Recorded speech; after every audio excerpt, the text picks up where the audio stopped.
Praise the Lord. கர்த்தருடைய பரிசுத்த நாமத்துக்கு மகிமை உண்டாவதாக. இன்றைய நாளுக்கான இறை வார்த்தை யோவானுக்கு வெளிப்படுத்தின விசேஷம் 3ஆம் அதிகாரம் வசனம் 20. வெளிப்படுத்தின விசேஷம் 3ஆம் அதிகாரம் வசனம் 20. இதோ வாசற்படியிலே நின்று தட்டுகிறேன்.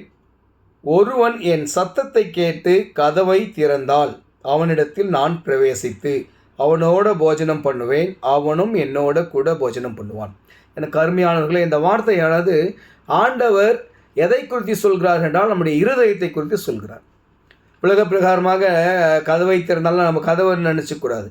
நம்முடைய இருதயம் அநேக மாயினாலே பூட்டப்பட்டிருக்கிறது. உலகத்தின் பிரகாரமான அந்த பிரபஞ்சத்தின் ஆசைகளாலே பூட்டப்பட்டிருக்கிறது.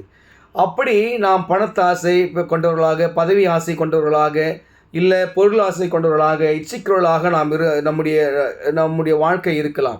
ஆனால் ஆண்டவர் இன்று சொல்கிறார், என் சத்தத்தை கேட்டு நான் வாசற்படியில் நின்று தட்டுனா தேவனுடைய வார்த்தை உங்களை நோக்கி வருகிறது. நாம் எது மூலமோ பார்க்குறோம், இல்லை ஆலயத்துக்கு போகிறோம், இல்லை போகிற வழியில் ஏதோ ஒரு கைப்பிரதி கூட கிடைக்கும். அதில் ஆண்டவர் உங்களோடு பேசுவார்.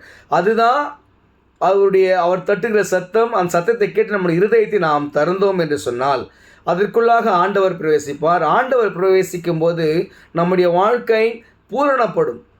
எந்த ஒரு குறைவுமே இருக்கிறது, சம்பூர்ணமான ஒரு வாழ்க்கையாக இருக்கும். அந்த வாழ்க்கையில் சந்தோஷமும் சமாதானமும் நிலை கொண்டிருக்கும். அன்றைக்கி வாழ்க்கையில் நம்ம அந்த சந்தோஷ சமாதானத்தை தேடி தான் நம்ம நிறைய பேர் ஓடிக்கொண்டிருக்கிறாங்க.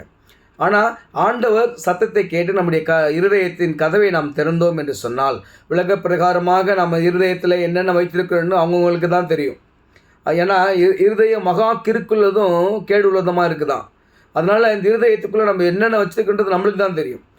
அதெல்லாம் தூக்கி குப்பையில் போட்டுட்டு அதெல்லாம் எடுத்து சுத்திகரிப்பு பண்ணிவிட்டு ஆண்டவருடைய வார்த்தை உங்களை நோக்கி வரும்போது அந்த வார்த்தையை கேட்டு நீங்கள் ஆண்டவருக்கு இடம் கொடுத்தீங்கன்னு சொன்னால் ஆண்டவர் உங்களோடு போஜனம் பண்ணுவார், இடைப்படுவார். அவருடைய வார்த்தை உங்களோடு ஈடுபடும். அந்த வார்த்தை உங்களுடைய வாழ்க்கையை மேம்படுத்தும் போது நீங்கள் ஆசீர்வாதமாக இருப்பீங்க.